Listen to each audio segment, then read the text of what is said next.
What's up guys, hi and welcome to Highgate Cemetery, London. So I'm going to take you on a tour around the oldest, creepiest graves that have some stories attached to them.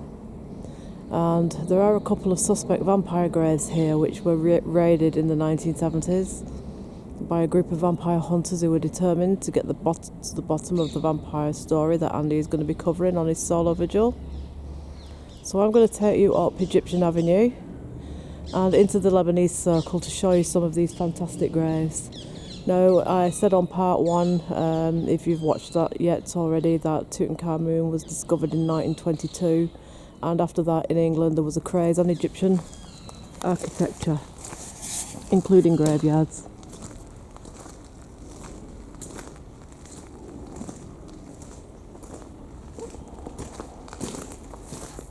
So this is Egyptian Avenue. And you can see by the surrounds on the doors that they've gone very Egyptian tomb-like. These are all big family vaults. There's been a lot of paranormal activity and disturbances in this graveyard over the years. The biggest story of all is the vampire story from the 1970s. There's been a black figure in a black coat and a black hat seen lurking around this graveyard for the last 50 years. And it still gets seen today. So a group of vampire hunters, David Farrant and the Reverend Manchester, met up here with a view to find this vampire tomb. And they actually desecrated a couple of tombs and went inside to see if there was such a vampire, like this one here.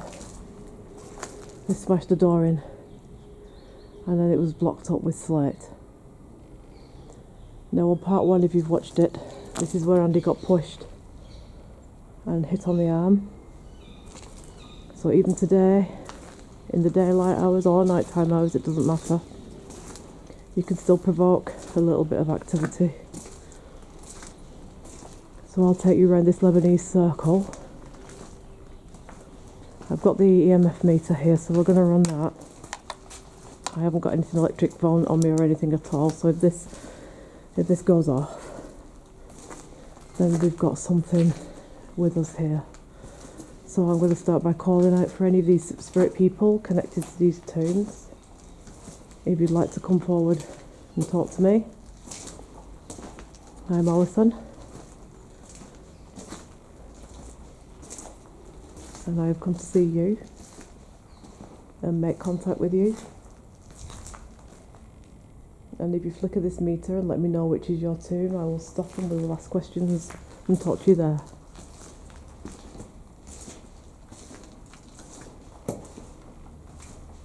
So in the 1970s, there was a lot of foxes and animals found dead and literally ripped apart in this cemetery, and it was as if the blood had been drained out of them, and it wasn't a natural kill, and the people who look after this cemetery were wondering why. And then stories of a black figure started to emerge. Different people, different times of the day and different nighttime, seeing it lurking around, vanishing, walking along a path, vanishing, to the point where they thought something paranormal must be going on and related it to the killings of the foxes and the birds. This is one of the tombs that was suspect of holding a vampire. There is another one bricked up I'm going to take you to right now.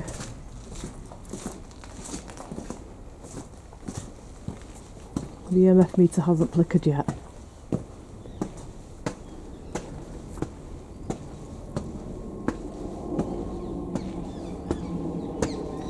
So the vampire hunters came in and they attacked a few tombs, opening them up to see if there was anybody inside. A black figure, a living dead figure. And when they found the tombs were empty, the tombs were bricked back up.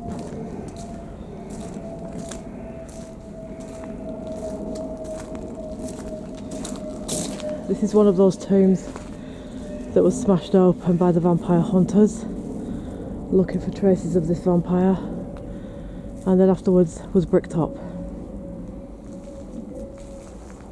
We're going to walk around and see if there's any more evidence of any more graves that have been desecrated in such a manner. Now Andy is convinced he knows which is the tomb because he's been studying this story now for a good 8 months or so. He's been researching it and everything, so he thinks he now knows which is the actual vampire tomb. So he's gone to do his solo vigil on that vampire tomb. So if you're interested in that, then go over and watch Andy's solo vigil.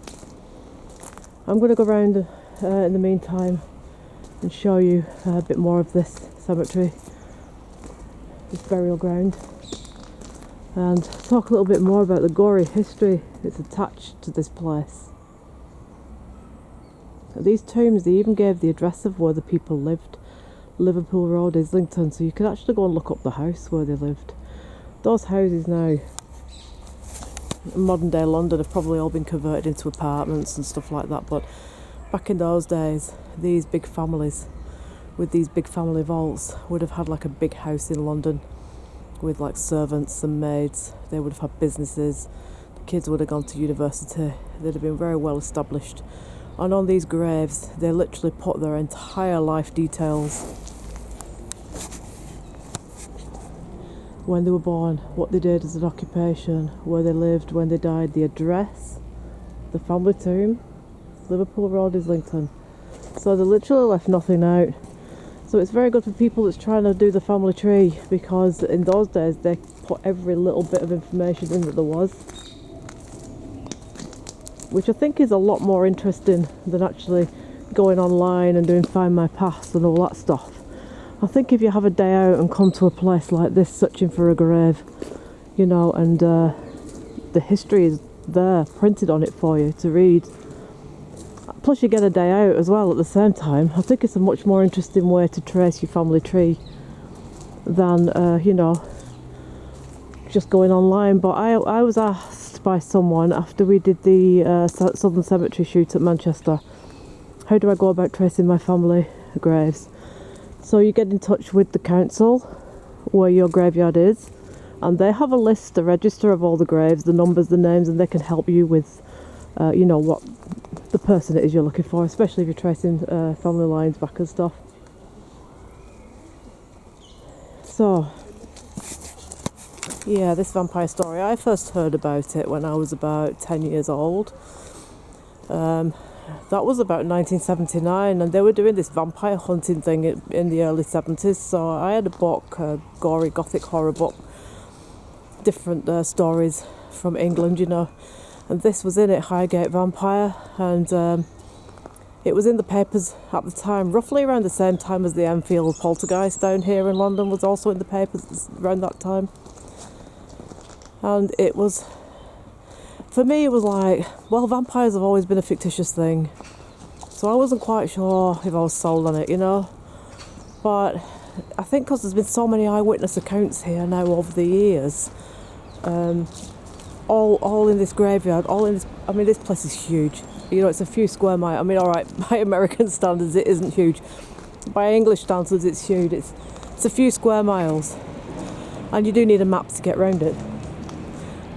But this character has been seen, like black coat, black hat, like top hat, Victorian style. Now, we saw something, and if you watch part one, me and Andy have described and taken you to exactly the location where we saw it. And we think we may have seen it.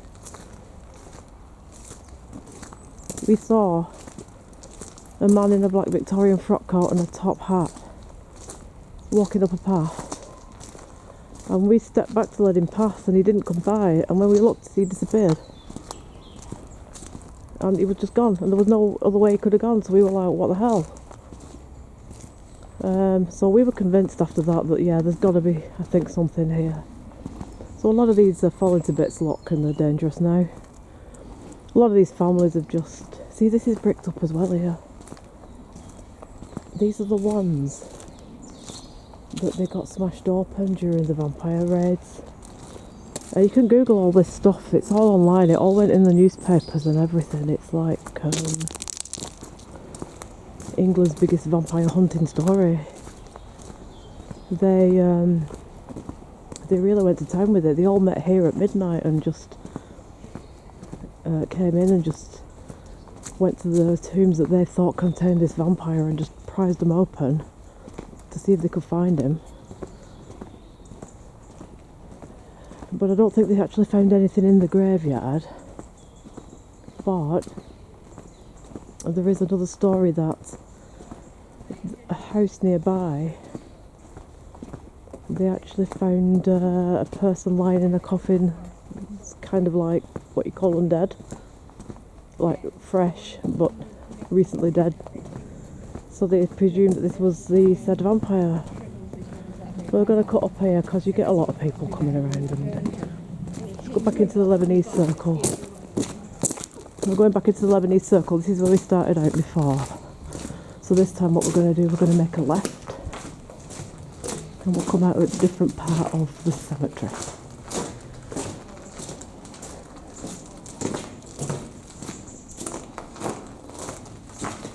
So yeah, there's been poltergeist activity reported here, masonry being thrown, people being shoved, scratched. Andy got shoved on part 1. So yeah, I think there's definitely got to be some presence here.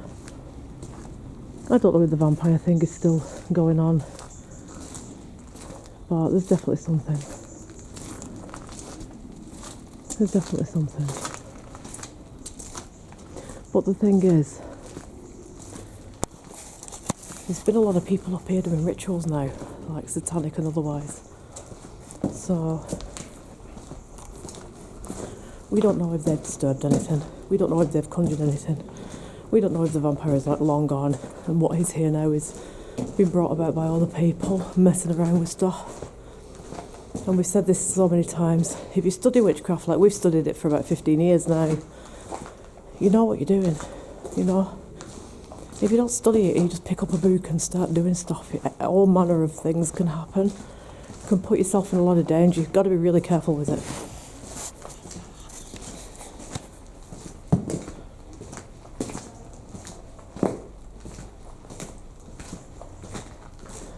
So that one at the end there again is the one with the door that got lifted off when they were looking for this vampire. So we'll go left this time. This EMF meter hasn't flickered at all. So maybe like Andy tends to rest it and just ask questions in one place.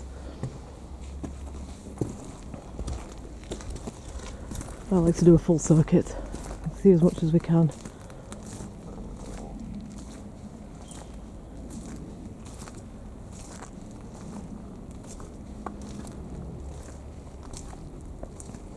So yeah, I was brought up on horror films.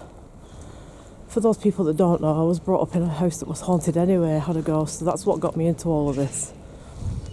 So my dad goes into paranormal investigations when I was a kid, so I was brought up with all this stuff. And he made me watch every single horror film that's ever been made and I read every book, you know, to understand it.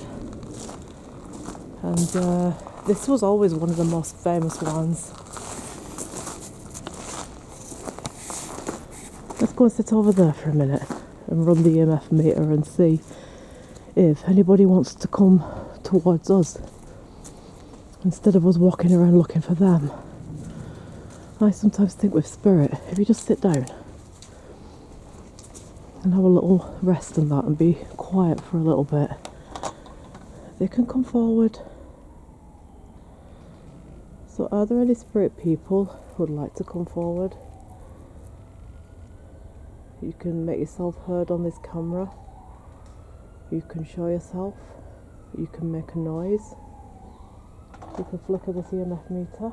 Let me know that you're here. There is some noises back there, but I'm thinking that's just animals. birds.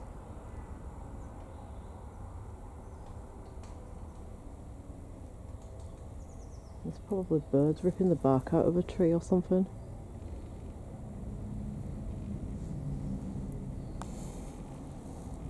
See, this is the thing when you're doing paranormal. If you're in here in the middle of the night, that would be a really haunted thing, that sound. But when you're doing paranormal during the daytime, you can see what it is.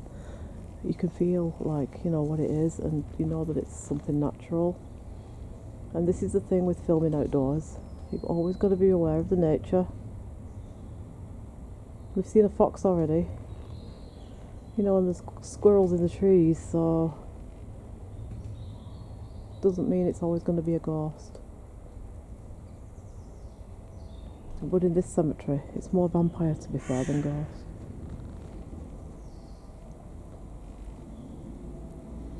And all we can do is watch and wait and walk around and see if we can pick anything up. That's probably the biggest vault in here, that one. There's a few good spooky cemeteries. There's this one. There's Père Lachaise in Paris. And there's the Greyfriars in Edinburgh.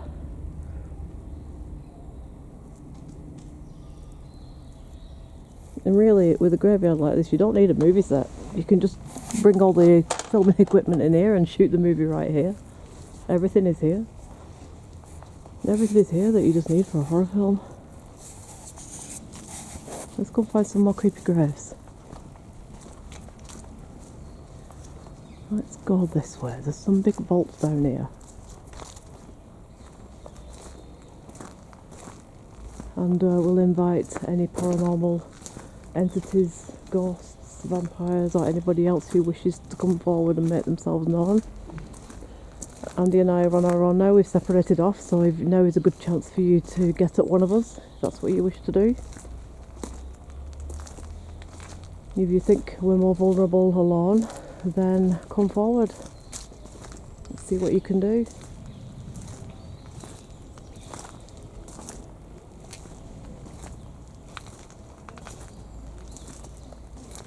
Lots of people walking around right now, so just be aware if you can hear voices, it isn't ghostly. It's one of those places where it's hard to avoid other people. But I'm going to go back this way and then we don't run into anybody else who's doing the same thing as us.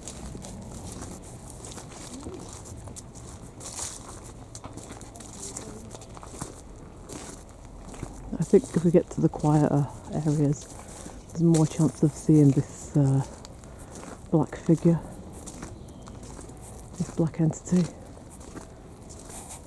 So it's like, is this black figure, is it related to this vampire story? Or is it a keeper of the graveyard? It's all graveyards are meant to have like a keeper. And the keepers that have been seen have been dressed in black. So I sometimes think it's this black image that's been seen, and also it's turned up on photographs too. Is it like a keeper of the graves? Watcher of the graveyard?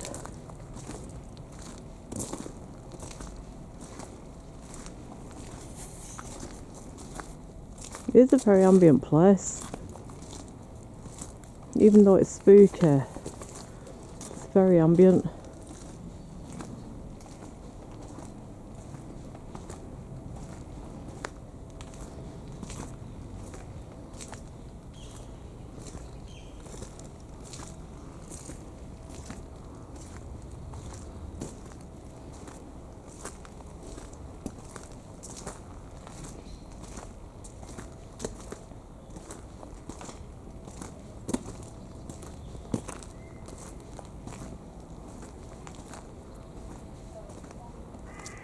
These iron railings used to be put in place to keep the body snatchers out and the grave robbers.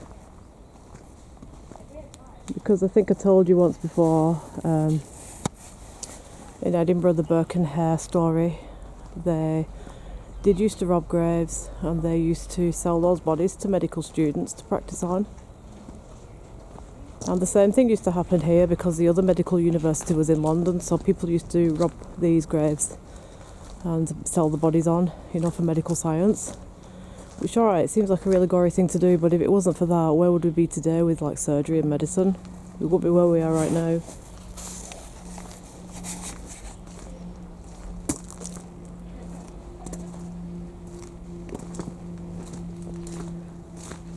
So the iron railings protected the graves from grave robbers and, vampire hunters even. Because in Europe there have been a few graves found when they've been opened with the stake shoved through the heart as though they actually did suspect that person was a vampire. It was a really big thing, throughout Europe in sort of 14 and 15 medieval times. 1500s, 1600s, even through to 1700s. There's got to be some truth in it. These railings here like this. These are the people that really believe the graves are going to get robbed. They just wanted to keep out, any negative, anything negative that was going on really.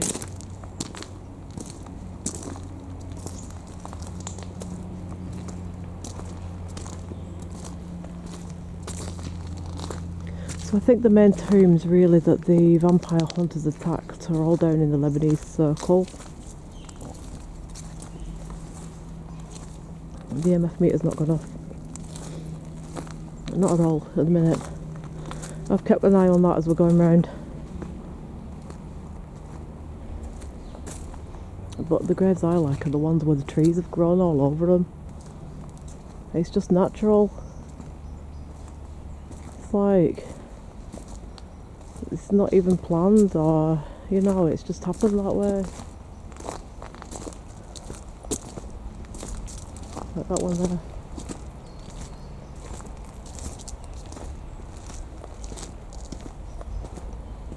It's funny when you're filming in graveyards, you can hear people running behind you trying to catch you up because what are you doing? Oh, can I have a look? It's like, no, go away.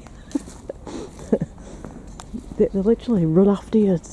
If you're out doing paranormal at night time sometimes, and you've probably seen on some of our shoots, people literally run after you because they're like, can we do something? Can we get in? Which I don't mind, people, yeah, I'm all for it. It's great having people in on a shoot.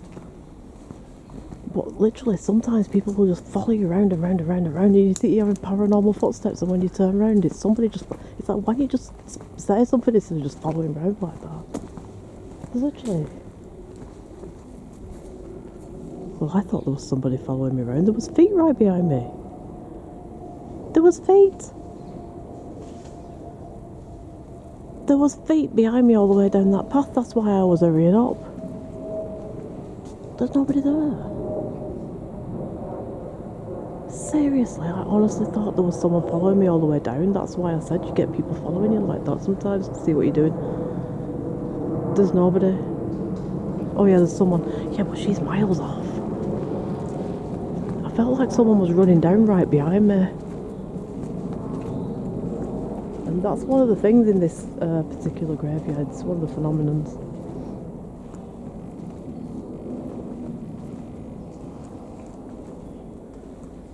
Well, I heard feet anyway. Where they went, I don't know. See, there's an obelisk. That's what we were saying about the Egyptian thing. Yeah, there's a couple of people around now, but there wasn't anybody then when I thought I heard feet. That was creepy. Look at that, that's practically gone. Look at it.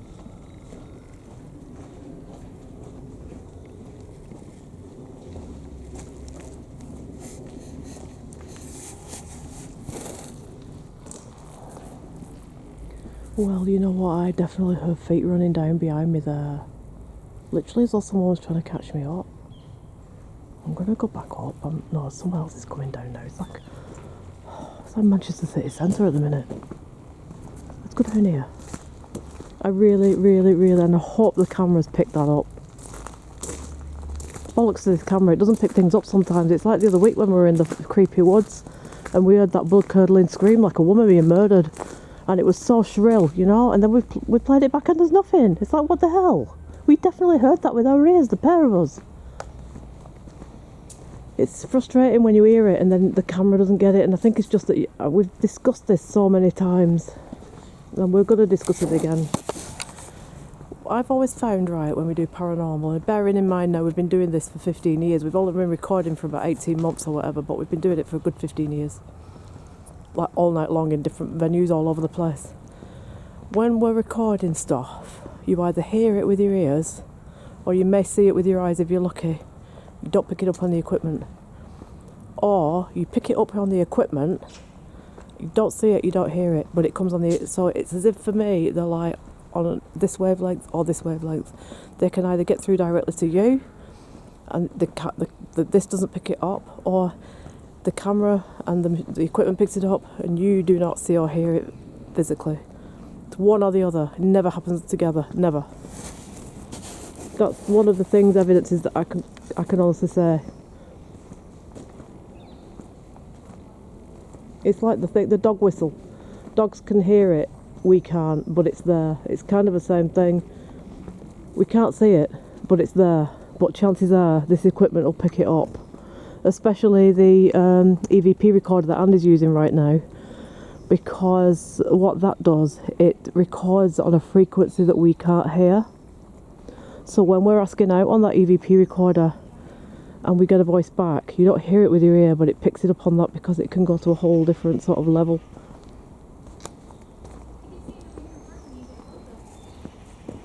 Some American people having a look at the graves. I sent a couple of Americans to Stonehenge yesterday. I hope they got there all right. There was a lady at the train station looking really bewildered. She said, I want somewhere really good to go. And I'm like, go to Stonehenge. And she's like, you sure? And I'm like, yeah, go to Stonehenge. She went, all right, I will. And she got tickets to Stonehenge. And I hope I don't see her again in case something went wrong with that journey. I'm like really selling it to her. I'm like, you've really got to go to Stonehenge. You have to 100% go there. And she's like, right, okay, we'll go. And then afterwards I thought, if anything's gone wrong with that day trip to Stonehenge, she'll be out around London looking for me. So it's a good job I'm in the graveyard really, because I'm in the right place should she want to kill me. We're already part way there on the journey. May as well go and pick my spot now. I better walk a bit faster in case those are the very Americans that I sent to Stonehenge yesterday. They might have only just got back. British Rail being as it is.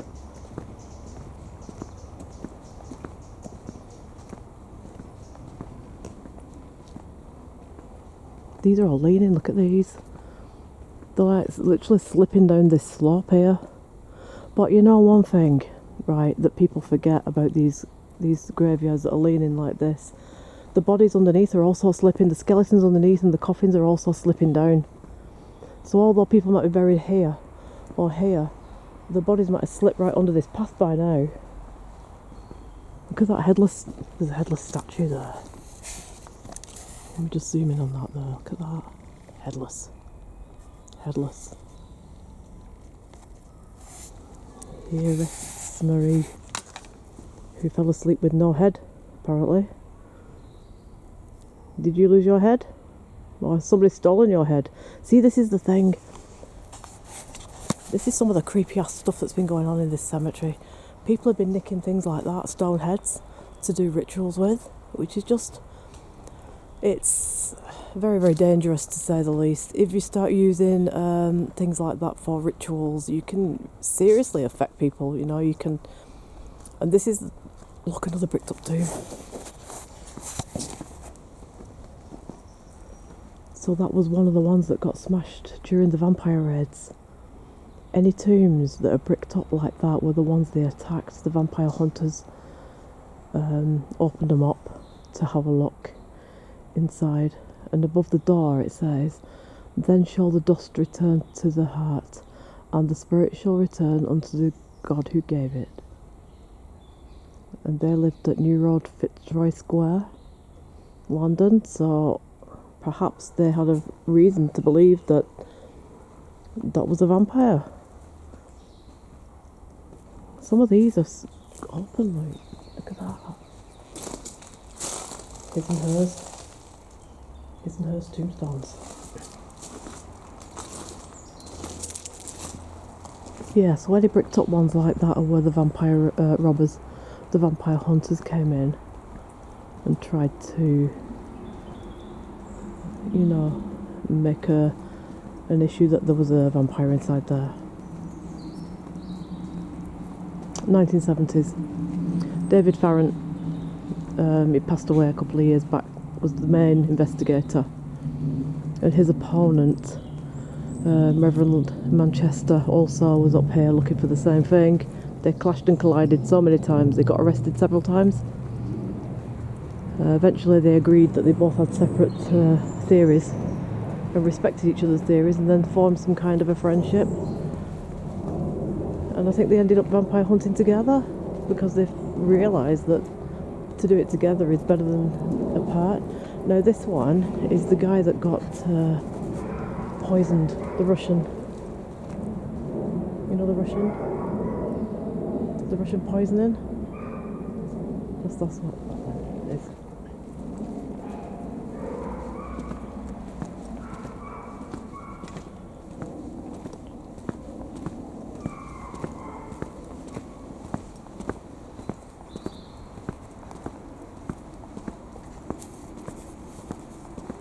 That was the one that the guy got poisoned in Salisbury a few years back. That was his grave.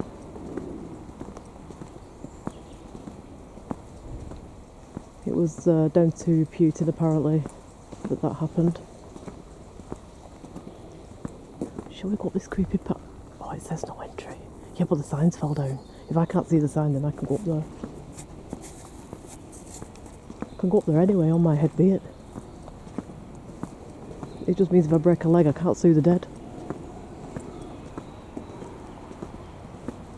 So we're getting back to the gateway, so I'm gonna... Oh.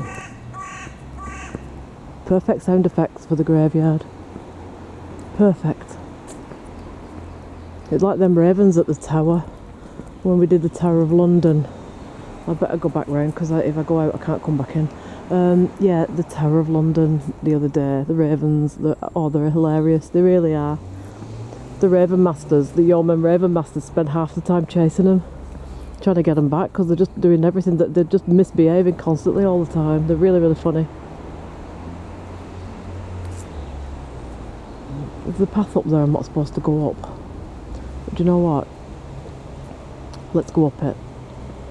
Because then we can get in and amongst some really creepy tombs. And why do we need to keep out of there? Are they hiding something? Come on, we're gonna go anywhere. On my head be it. Maybe there's something up here they don't want us to see. Maybe there is evidence of the vampire grave somewhere and they're trying to cordon it off. I know there's fallen trees and all that going on. But I think we can cut through back to the main path anyway, so it gives us a chance to see some of these other graves. Look at them leaning. This is how they all end up.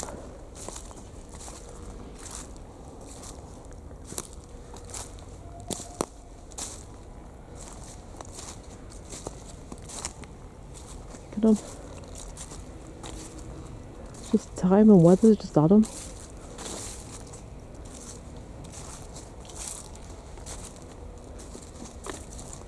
You have to get in and amongst them really to get the real feel that you're in a really old and creepy graveyard. I think if you stay on the normal path, it tends to be a bit repetitive and everybody else is out there with the cameras doing the same thing, so if you get off the path a bit, sometimes you can see a bit more unusual stuff. A lot of the unusual stuff is just nature taking over.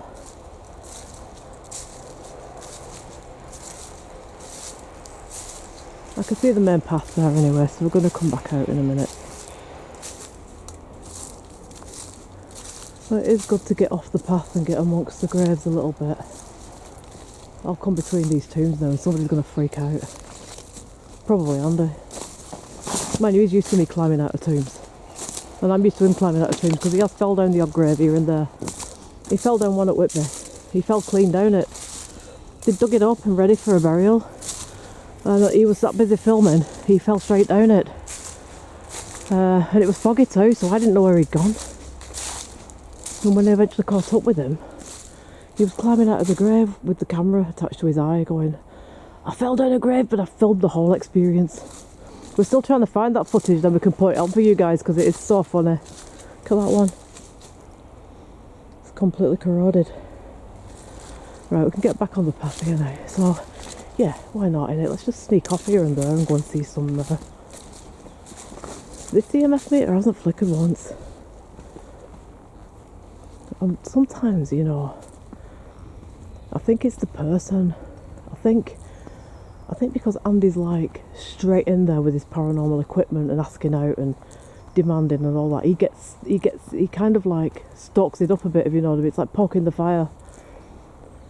Whereas me, I have the gentler approach. I go about telling the history and the ghost stories, and they tend to not come forward for me. Not that much anyway.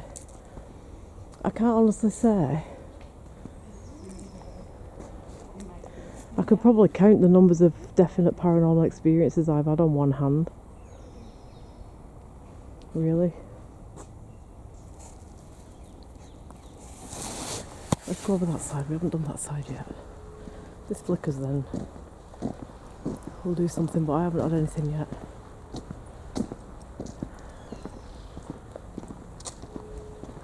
It's good in here.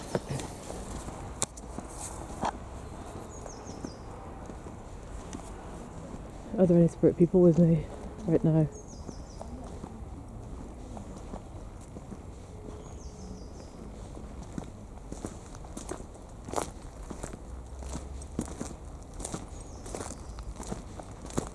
Are there any spirit people here with me right now? Would you like to try and make yourself known, your presence on this? And if you do, come forward, we can talk. Let's sit on this bench a minute. Let's see if we can get anything just to come forward and join us.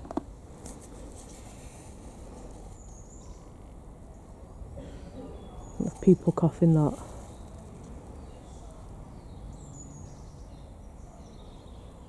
Sometimes I think if you're just quiet and you just take it all in and just look about, you can get stuff.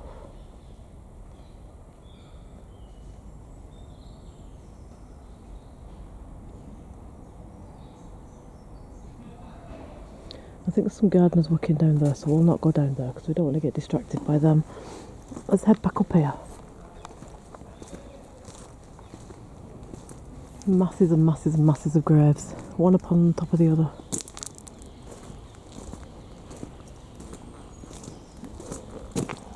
Get back on this path.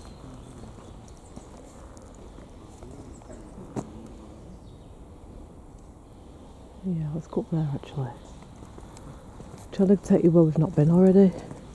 Sometimes it's like it all looks the same and it gets a bit confusing where you've been and not been. Is this taking us back to the entrance of the Lebanese? It is, so we've actually come from a different angle now.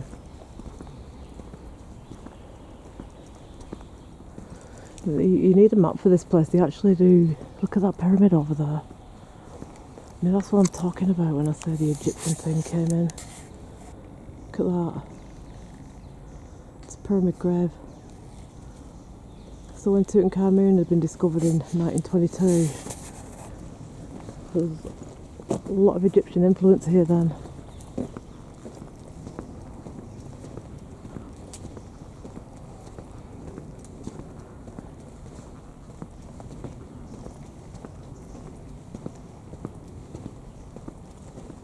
Just seen that fox again. We had a fox before on the first shoot.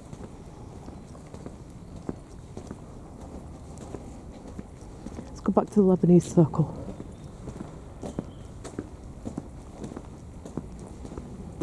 This is where we started.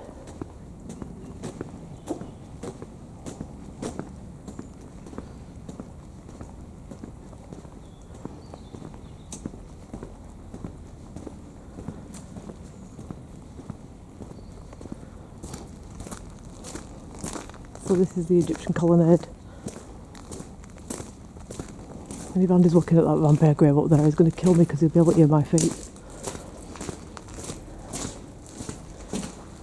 He's up at the vampire grave, which he thinks is the tomb. He's convinced that's the tomb, so I'm letting him do that separately.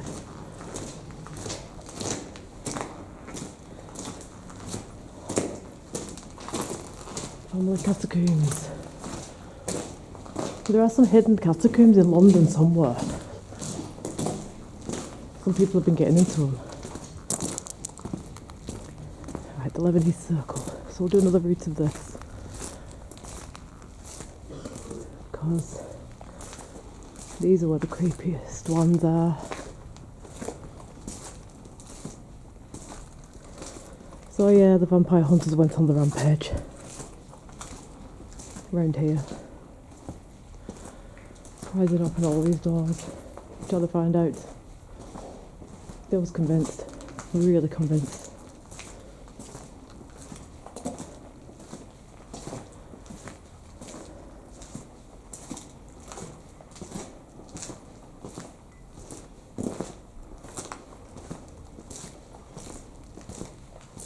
Oh look, a fellow ghost investigator. I bet you're just running your EMF recorder, aren't you now? I'm just going to start me. I shall move along.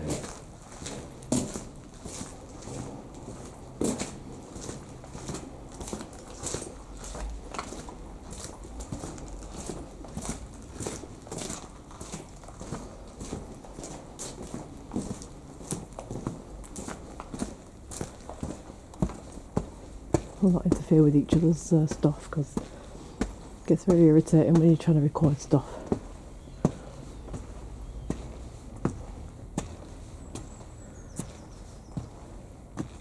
Brilliant, we've got it to ourselves. Perfect. See if we can find any more tombs that look as though they've been trashed and bricked back up again.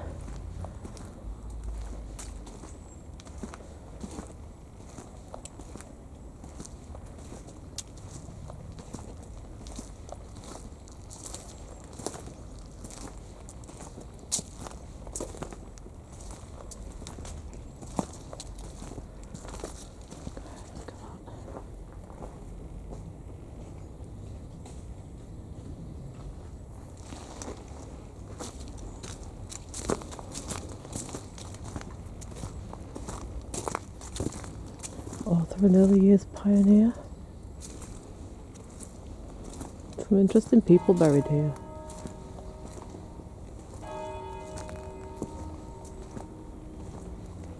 To a clock and all's well. No, that one looks like it's been prized open, doesn't it? That looks like it's been levered up. That one looks like it's been lifted. So they perhaps went in that one to see if the vampire was in there. So what happened with this vampire? There's a house in Highgate somewhere. They're not naming the address or anything. Big old house. And in the cellar there was a coffin. And when they went in and opened the coffin, what was in there wasn't quite dead. It still had a pulse and it was quite warm. So they went to put a stake through the heart, and then they had this great big scuffle over it. This is Reverend Manchester and David Farrant. David Farrant wanted to put the stake through the heart, and the Reverend was like, "You can't do that, it's murder, you can't do that, it's murder." And David Farrant's like, "How can you murder a vampire?" And they had this big scuffle over it. And they ended up leaving it and just not bothering at all to do anything with it. I think then they called the police. The police did get involved in the whole bizarre incident, and the police just wrote it off as this most bizarre thing ever, this vampire thing. They weren't having none of it. But all the paranormalists and occultists that were about at that time were 100% definitely sure that it was something, some vampire or something that they couldn't explain. I keep hearing feet behind me, and when I turn around, you can hear when people are coming along because you can hear the crunching feet, yeah? But every now and again, I'm hearing feet like someone's following, and when I look, there's nobody there. There's nobody there, and that's the creepy-ass thing about this graveyard. When I'm telling a story to camera, that's when I hear the feet. So it'd be interesting if anything shows up behind. And this is, I said to Andy once, and he thinks I'm a complete lunatic. I said, we need to put trail cams on the back of our hats, you know, so film behind us when we're doing this stuff in case anything shows up. So going back to the vampire story,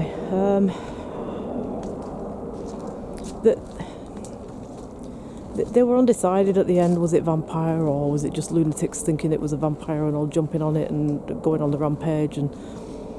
But it did get out of hand because eventually what happened in the 80s, we got occult groups breaking in here and doing like satanic circles and doing everything reverse and upside down and all of that and trying to get some black negative stuff to come through. So even that in itself will have left something lingering in here, you know. So even, all right, there is a vampire story connected to this place, but because of the people that came in and did all these different things, it's possible now that we've got something else entirely different in here, which is probably actually more dangerous than the vampire was.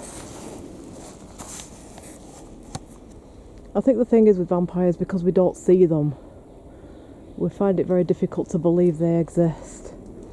I think with ghosts, so many people have experiences and sightings and different paranormal things happen that they can't explain, and some people live in houses with a presence like I did, and some people have traumatic childhood experiences growing up, like the Enfield haunting and the Conjuring House haunting. And those people obviously do believe because they've had a first-hand experience of it. But I think it's sometimes hard to convince non-believers that there's something there because they've never seen it with their own eyes or witnessed it firsthand. And I do know a handful of people that now believe in ghosts because they've witnessed something firsthand and they didn't believe in it before. And it's just luck of the draw, really. It's like, you either got to get it or you don't. Yeah? You can book on these all-night paranormals and do all of that stuff. But if they want to come through, they will. If they don't want to come through, they won't. Like, this hasn't flashed once. So if they want to come and talk, then they will. And if that doesn't happen, then, you know, you can't make them. You can't make spirits come forward. You can't make people do that. So I think just be happy with any evidence that you do get. And, you know, always watch the footage back because you never know if something's shown up in the background. And I think right now, I think I'm due for a cup of coffee. I'll go and meet up with Andy. I'm sorry if I'm making you seasick with this camera, but I'm trying my best to juggle it. And no, I am not going to put a gimbal on my head because I'll clearly knock someone out or some disaster will happen. There's no doubt of that at all. So to all our subscribers, thank you very much for watching. It's really appreciated, and thank you for following us, and thank you for those people that get in touch and comment, and we will get back to you. We might not come back straight away because sometimes we're away